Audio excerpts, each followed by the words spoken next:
Welcome to Jukes TV. My mental toughness word for you today is mistakes. And I have a question for you. Does your organization have mistake asset? What do I mean by mistake asset?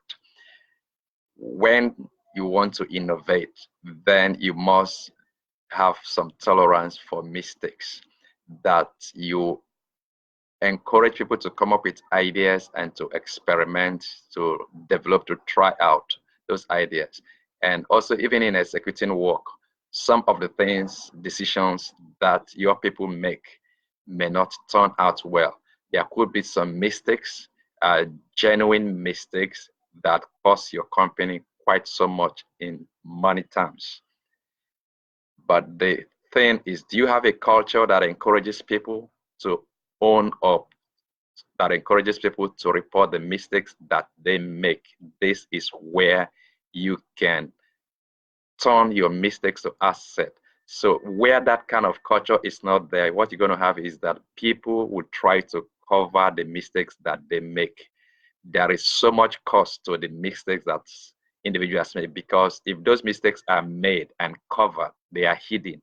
Other people in the organization don't get to know how those mistakes were made and how they could be avoided. And so I am encouraging you to have a culture of openness, a culture of trust, that people will own up the mistakes that they make. And when such mistakes are made, then you can have learnings from it. You can evaluate how and why those mistakes happened, and then you can distill the lessons all across the organization. That goes to become part of the history of the organization. And then you could learn. If on the individual level, we can learn from our mistakes. We can just imagine what could happen when organizations begin to learn from the corporate mistakes that are made. So you got to take leadership that is quite strong, that you will be open to trust people, and you will not be that when people report the mistakes, they are punished for it. In fact, I advocate exactly the opposite, where you reward people for reporting mistakes.